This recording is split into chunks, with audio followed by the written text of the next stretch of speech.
नमस्ते दोस्तों, आप सभी का स्वागत है पीएमसी कतार बुक क्लब में।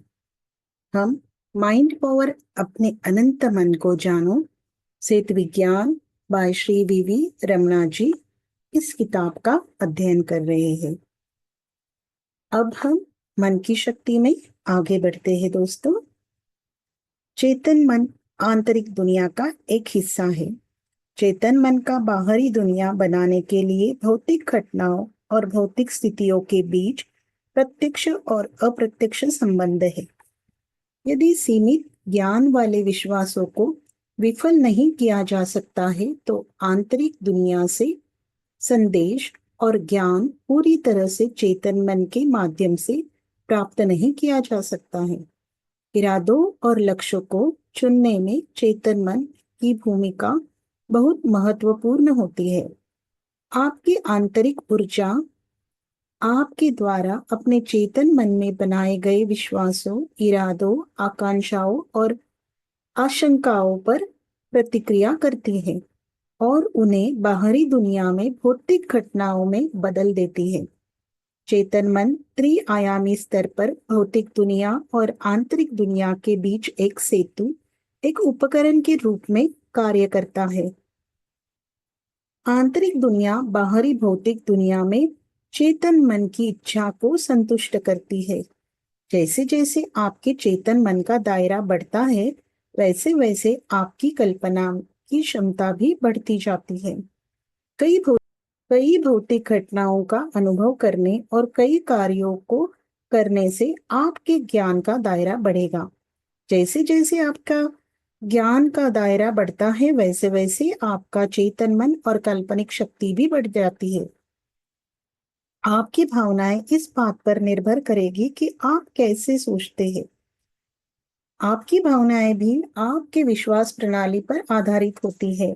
भावनाओं से जुड़ा कल्पना लक्ष्य बाहरी भौतिक दुनिया के लिए वास्तविकता के मार्ग को और अधिक सुलभ बनाना है। एक व्यक्ति जितना अधिक कर्म करता है, उतनी ही अधिक शारीरिक चुनौतियों का सामना करता है। ज्ञान का दायरा उतना ही व्यापक होता है। अधिक कर्म का अभ्यास करके आप अधिक शारीरिक चुनौतियों का सामना करते हैं, अपने ज्ञान की सीमा में वृद्धि करेंगे। दुख और झुंझुलाहट आपके पास तभी आएगी जब आपके द्वारा किए जाने वाले अनुष्ठान और आपके द्वारा चुनी गई भौतिक घटनाओं में आध्यात्मिकता का अभाव होगा। मानव जाति को अभी तक इस बात की पूरी समझ नहीं है कि चेतन मन का सही उपयोग कैसे किया जाए। कल्पना, भावनाएं, तर्क मन, विश्लेषणात्मक शक्ति, अहंकार, निर्णय लेना चेतन मन से संबंधित है। वास्तव में ये चेतन मन के विभिन्न भाग हैं। देश को अलग अलग नाम दिए गए हैं क्योंकि यह न केवल राज्यों में विभाजित है। अब तक मैंने कहा है कि यह चेतन मन समुद्र की लहर है जिसे आंतरिक जगत मन कहा जाता है। चेतन मन कल्पना का व्यापक उपयोग करे। आपको बस इतना जानना है कि आध्यात्मिक प्रगति प्लस ज्ञान की प्राप्ति प्लस आंतरिक दुनिया से बाहरी दुनिया में किसी भी दुनिया में इस ब्रह्मांड में किसी भी आयाम में सृजन केवल इच्छा शक्ति प्लस कल्पना के माध्यम से हो रहा है। कल्पना भौतिक घटनाओं और जीवन के अनुभवों के निर्माण में एक प्रमुख भूमिका निभाती है। कल्पना आंतरिक दुनिया में निहित विशाल बुद्धि की खोज करने और अपने जीवन में चेतन मन के माध्यम से आंतरिक दुनिया के बारे में ज्ञान के एक विशाल शरीर को पेश करने में उपयोगी है। आपके पास बुद्धि के बारे में बहुत सीमित अवधारणाएं हैं। खुफिया तैनाती कहीं भी विकसित की जा सकती है। मन की अपार शक्ति से बुद्धि का उदय होता है। कल्पना से आपकी बुद्धि बढ़ती है। यद्यपि जानवर भी कल्पना का उपयोग करते हैं, मानव जाति के लिए कल्पना के माध्यम से चेतना विकसित करने के पर्याप्त अवसर है। आप अपनी कल्पना के माध्यम से अपनी आंतरिक दुनिया से जुड़ सकते हैं। इस दृष्टि चेतना का संपूर्ण विकास भी आंतरिक जगत के द्वारा होता है। बुद्धिमत्ता को अधिक विश्लेषणात्मक शक्ति या अधिक याद रखने या अधिक तर्क से परिभाषित किया जाता है। चेतन मन का सही तरीके से अधिकतम लाभ उठाने की भावना ही बुद्धि है। इस धरती पर जीवित रहने के लिए, सांसारिक और आध्यात्मिक प्रगति प्राप्त करने के लिए अपनी शब्दावली में सफलता आपको उस बुद्धि की आवश्यकता नहीं है जिसे आप तर्क, विश्लेषण और स्मृति के रूप में परिभाषित करते हैं। क्या आपको अपने शरीर में पाचन, हृदय और फेफड़ों के कार्य, रक्त परिसंचरण जैसी चीजों के लिए बुद्धि की आवश्यकता है? वह बुद्धि कहाँ है जो एक छोटे से बीज को विशाल वृक्ष में बदल देती है? क्या इलेक्ट्रॉनों की गति, पृथ्वी की गति और सौर मंडल की गति बुद्धि से संचालित होती है? आंतरिक दुनिया यह सब चलाती है। वह बुद्धि नहीं है जिसे आप परिभाषित करते हैं। आपको बस इतना करना है कि आप क्या चाहते हैं, यह तय करने की शक्ति है। आपके जीवन में भौतिक घटनाओं को प्रस्तुत करने के लिए आपकी सभ्यताएं, विज्ञान, प्रौद्योगिक, तर्क, विश्लेषणात्मक शक्ति सभी कल्पना द्वारा बनाई गई है। यह कहना नहीं है कि तर्क विश्लेषण अनावश्यक है। तर्क विश्लेषण सीमित ज्ञान और सीमित बुद्धि के साथ साथ विशाल आंतरिक दुनिया के साथ तर्क मन को भी अभ्यास करने की आवश्यकता है। इस पुस्तक में मैं उस बुद्धि की अखंडता के बारे में बात कर रहा हूँ जिसे आप अपनी दुनिया से परिभाषित करते हैं, जिसमें ज्ञान का एक विशाल धन निहित है। भौतिक घटनाएं वास्तविकता कैसे बनती है, न तो तुम्हारी बुद्धि और न ही तुम्हारा तर्क करने वाला मन जानता है कि सृष्टि चेतना कैसे विकसित होती है। आंतरिक दुनिया के बारे में विस्तृत जानकारी जो अभी तक भौतिक रूप से वास्तविक नहीं है, और बाहरी दुनिया जो भौतिक रूप में वास्तविक है, कल्पना द्वारा प्रदान की जाती है। आपकी बुद्धि और आपके तर्कशील मन पर तब तक भरोसा नहीं किया जा सकता जब तक कि भौतिक वास्तविकता का प्रमाण न हो। आपकी सामान्य बुद्धि बहुत सीमित है। अनंत बुद्धि इस ब्रह्मांड को, इस सृष्टि की ओर ले जाती है। आपकी कल्पना और इच्छा आंतरिक दुनिया से संबंधित है। वह आपकी कल्पना और इच्छा की परवाह किए बिना ब्रह्मांडीय मन द्वारा दिए गए संदेशों, निर्देशों और आदेशों को आंतरिक दुनिया तक पहुंचाने में प्रमुख भूमिका निभाते हैं। इस इस ब्रह्मांड में अनंत ज्ञान आपकी सीमित बुद्धि की पहुंच से बाहर है। आपके समुदाय द्वारा दिए गए ज्ञान की सीमा के भीतर आपकी बुद्धि केवल आपके चेतन मन की सीमा तक ही फैली हुई है। केवल इच्छा शक्ति, कल्पना और आत्मनिरीक्षण से ही वह अनंत आपके अनुभव में थोड़ा थोड़ा करके आ सकता है। ज्ञान सपनों से सूक्ष्म जगत द्वारा भी निर्विवाद बुद्धि द्वारा प्रदान किया जाता है। तथा कथित मैं का अपार ज्ञान, अप्राप्य की अपार शक्ति आपकी बुद्धि में उपलब्ध नहीं है। आपके शरीर की सभी कोशिकाओं में एक अलग मस्तिष्क होता है। उनके व्यक्तिगत दिमाग सभी सामूहिक दिमाग बन जाते हैं और आपकी इच्छा शक्ति और आपकी कल्पना का जवाब देते हैं। जब कोई ठीक होने का सपना देखता है, शरीर में कोशिकाओं का समूह, दिमाग तुरंत प्रतिक्रिया करता है और सहयोग करता है। शरीर में नई जीव रासायनिक और विद्युत चुंबकीय ऊर्जा जारी करता है और रोग को ठीक करता है। मस्तिष्क शरीर में केवल एक भौतिक पदार्थ नहीं है, इसमें में आध्यात्मिक ऊर्जा, मानसिक ऊर्जा, जैव रासायनिक ऊर्जा, विद्युत चुंबकीय ऊर्जा और गतिज ऊर्जा शामिल है। मस्तिष्क आत्मा से मन द्वारा नियंत्रित होता है। शरीर के स्वास्थ्य को बनाए रखने में मानसिक, बाहरी दुनिया में भौतिक घटनाओं को वास्तविक रूप से अनुकरण करने के लिए मस्तिष्क नामक एक उपकरण का उपयोग करता है। मस्तिष्क नामक उपकरण के माध्यम से मन भौतिक पदार्थ के सीधे संपर्क में है। जब तक वह जीवित है, वह जीवन और भौतिक जीवन के अनुभवों के बीच एक सेतु के रूप में मस्तिष्क का उपयोग करते हैं। शरीर छोड़ने के बाद मन तो चला जाता है, लेकिन मस्तिष्क को बनाने वाली भौतिक सामग्री इस धरती पर रह जाती है। जब तक आत्मा इस भौतिक शरीर में है, तब तक चेतन मन की क्रियाएं मस्तिष्क से जुड़ी रहती है। आपकी आंतरिक दुनिया कोई सीमा नहीं जानती। पूरे आंतरिक जगत का मस्तिष्क की मशीन से कोई सीधा संबंध नहीं है। आपका मानस भौतिक पदार्थ के साथ जीवन के अनुभवों के माध्यम से विकसित होने के लिए केवल मस्तिष्क के उपकरणों का उपयोग करता है। दिमाग आपके शरीर के स्वास्थ्य को नियंत्रित करने का काम करता है। मन बहुआयामी रूप से विकसित हो रहा है। मस्तिष्क एक ऐसा उपकरण है जो बहुआयामी मन को त्रिआयामी भौतिक दुनिया के साथ सीधे बातचीत करने की अनुमति देता है।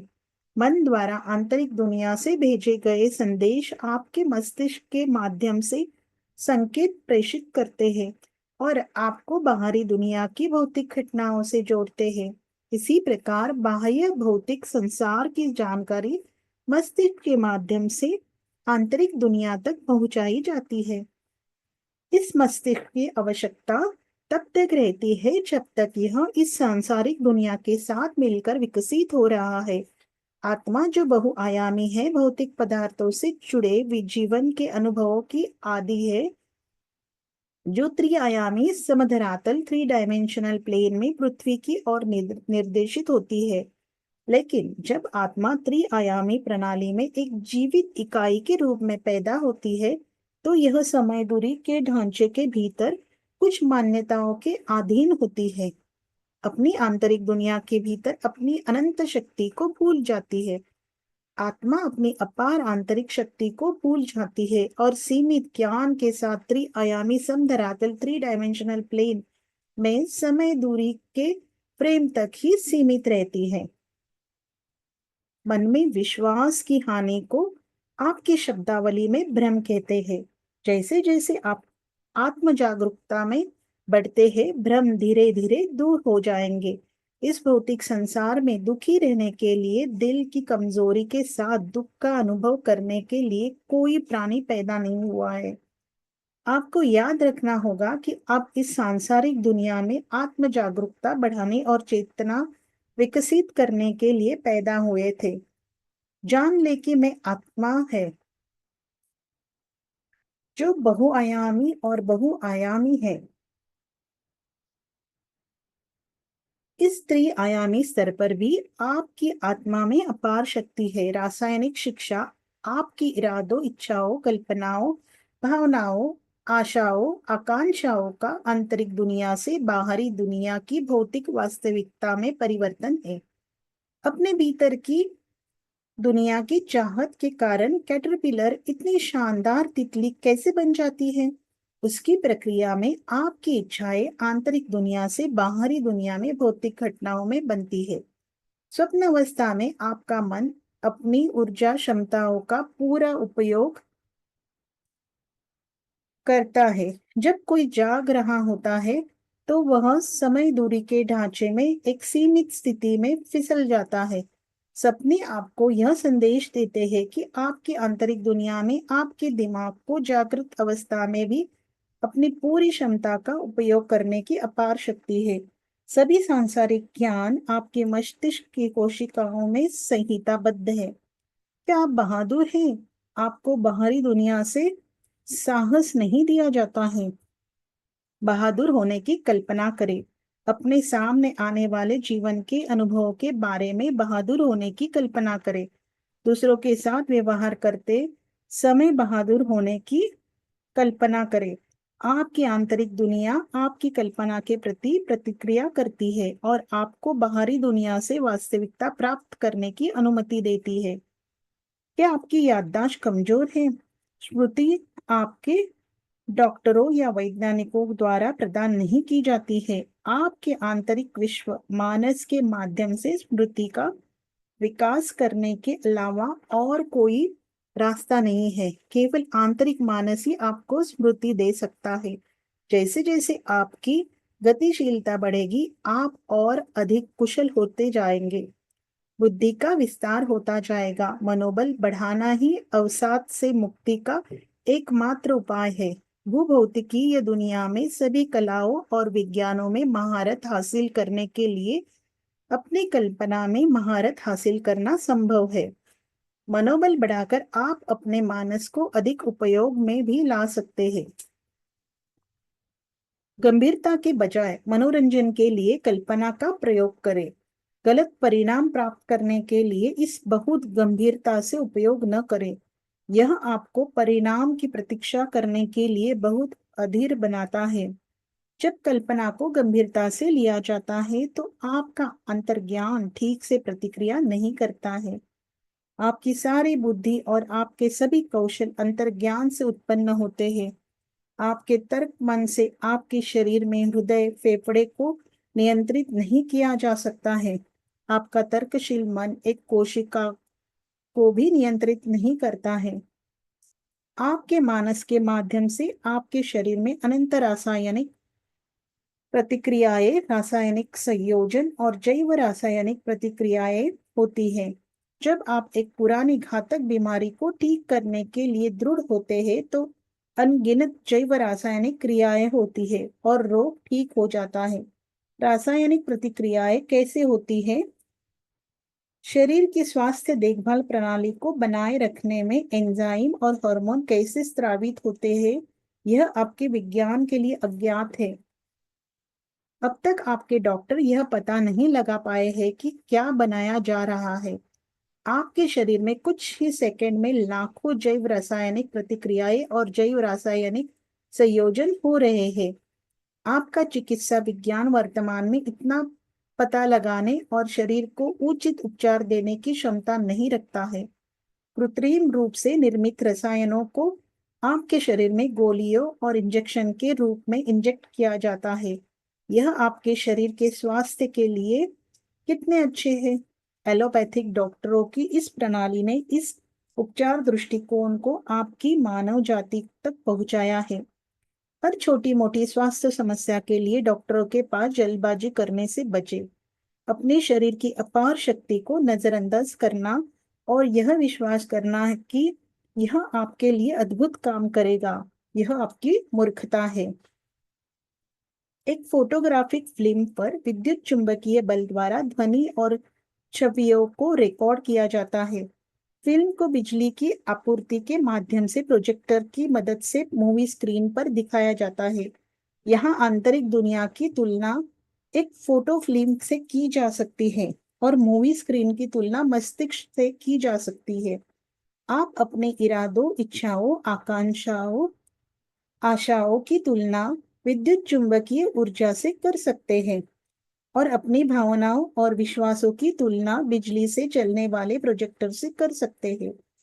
आपके जीवन के अनुभव भी एक फोटो फिल्म की तरह आंतरिक दुनिया में दर्ज किए जा रहे हैं। विचारों के रूप में अपने इरादों और इच्छाओं को व्यक्त करें।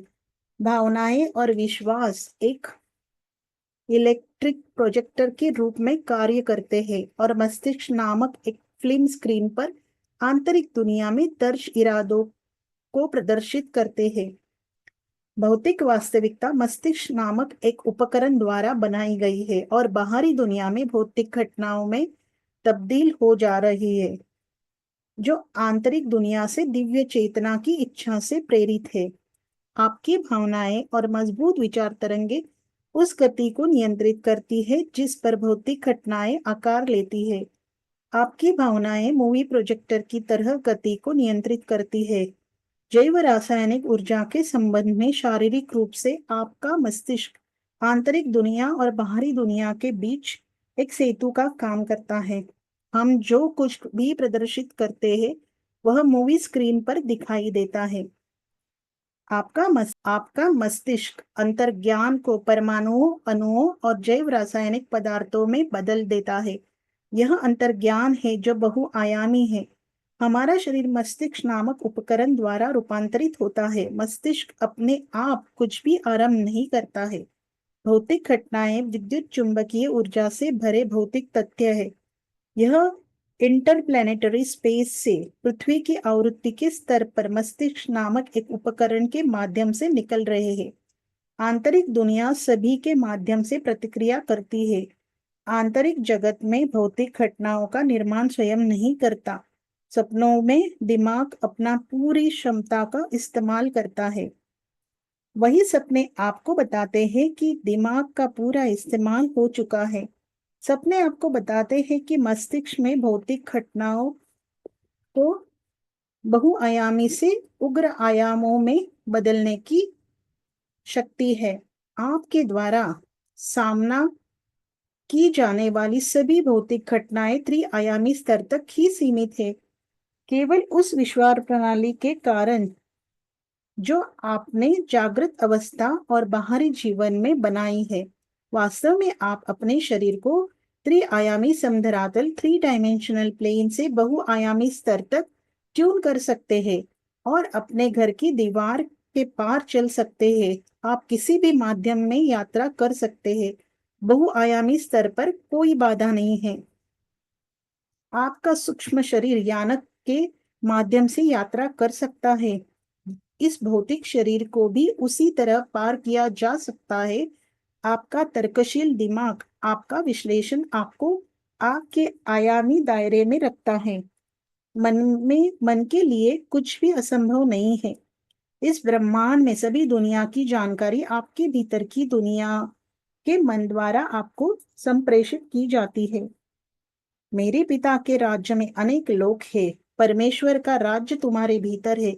यीशु ने जो पूर्ण सत्य कहा वह आंतरिक दुनिया के बारे में है। आपकी डॉक्टर और वैज्ञानिक सर्जरी के माध्यम से मस्तिष्क को विभाजित करने और मानस को खोजने की कोशिश कर रहे हैं। मन ऊर्जा का एक रूप है जिसे आप अपनी आंखों या वैज्ञानिक उपकरणों से नहीं देख सकते हैं। यद्यपि शरीर में सभी जीवन शक्ति प्रक्रियाओं को मस्तिष्क द्वारा नियंत्रित किया जाता है, मन स्वयं ही सभी को संचालित करता है। आपका दिमाग लगातार बहुआयामी क्रियाओं और त्रिआयामी क्रियाओं को मस्तिष्क से अलग करता है और केवल वही प्रस्तुत करता है जो भौतिक दुनिया में आपकी मान्यताओं के अनुकूल है। यह सपनों में जानकारी और जागृत अवस्था में जानकारी को भी अलग करता है और आपको वही देता है जो आपको चाहिए। मानव जाति वर्तमान में मस्तिष्क की पूरी क्षमता का उपयोग नहीं कर रहा है। एक अविश्वसनीय क्षण में यदि आप मानते हैं कि एक घातक बीमारी को दृढ़ विश्वास के साथ ठीक किया जा सकता है, तो आपका मस्तिष्क जैव रसायन को इस तरह से छोड़ता है जो पूरे शरीर में फैलता है और बीमारी को ठीक करता है। हाँ, आप ही बीमारी को ठीक कर सकते हैं। आपको सच्चाई हमेशा याद रखनी चाहिए। डॉक्टरों से भीख मांगने वालों को स्वास्थ्य नहीं मिलता। यह एक महान उपहार है जो आप अपने मानस के माध्यम से पूर्ण स्वास्थ्य प्राप्त करने के लिए मन के साधन द्वारा स्वयं को प्रस्तुत कर रहे हैं। स्वप्न अवस्था में आत्मा और मन में असीमित शक्ति होती है। आत्मा समय दूरी के ढांचे में शामिल हुए बिना अनुभव करने में सक्षम है। कुछ सपने जीवन के अनुभवों के बारे में संवेदी संदेश देते हैं जो जीवन भर चलने के लिए पर्याप्त नहीं होते हैं। 1 घंटे के सपने में जीवन भर के अनुभव देखे जा सकते हैं। न तो समय की अवधारणा और न ही दूरी की अवधारणा में उतनी शक्ति है जितनी सपनों में आत्मा खुली आंखों से जागृत अवस्था में और सोते समय स्वप्न अवस्था में होने वाली दोनों भौतिक घटनाओं की एक प्रकृति है। लेकिन आत्मा अपने सीमित ज्ञान और मान्यताओं के अनुसार जागृत अवस्था में होने वाली भौतिक घटनाओं के अनुसार सीमित सीमा तक अपनी शक्ति का उपयोग करता है। हालांकि सपनों में आत्मा असीमित शक्ति का उपयोग करती है। यही अंतर है। स्वप्न अवस्था और जागृत अवस्था दोनों में जीवन के अनुभवों की तीव्रता और विकसित चेतना की तीव्रता समान होती है। स्वप्न अवस्था में आत्मा अदृश्य रूप में जीवन के अनुभवों के रूप में चेतना पैदा करती है। जागृत अवस्था में आत्मा भौतिक घटनाओं के रूप में जीवन के अनुभवों का निर्माण करती है। आत्मा की आध्यात्मिक प्रगति बाहरी दुनिया के साथ साथ आंतरिक दुनिया में भी जारी है। जागृत और स्वप्न अवस्था में आत्मा की प्रगति चलती रहती है। जिस क्षण से आत्मा इस पृथ्वी पर जन्म लेती है, चेतना जागृत होती है और स्वप्न चेतना में विकसित होते हैं। जागृत और स्वप्न दोनों अवस्थाओं में आत्मा प्रगति करती है और ज्ञान प्राप्त करती है। यह सोचना भूल है कि आत्मा जागृत अवस्था में ही जीवन के अनुभव प्राप्त करती है। जागृत होने की तुलना में सपने देखने में लाखों गुना अधिक प्रगति होती है। जिस चीज को आप छू नहीं सकते उसे उपेक्षित न होने दे। इसकी प्राथमिकता एक ही है। इसे क्या खास बनाता है? चेतना कोई भौतिक घटना नहीं है जो केवल भौतिक पदार्थ से जुड़ी है। वास्तव में आपके जीवन में भौतिक घटनाओं और अनुभवों के रूप में गतिशीलता की मात्रा का केवल एक अंश ही देखा जा सकता है।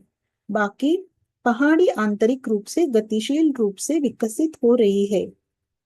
मोटे तौर पर यदि आपका आंतरिक जीवन कुरूप है तो आपका बाहरी जीवन कुरूप है। यदि आप 1 घंटे के सपने में बाहरी दुनिया में पर्याप्त जीवन अनुभव और ज्ञान प्राप्त कर सकते हैं तो आप समझेंगे कि सपनों की दुनिया कितनी विशाल है। जागृत अवस्था और स्वप्न अवस्था दोनों में जीवन के अनुभव इच्छा से संचालित होते हैं।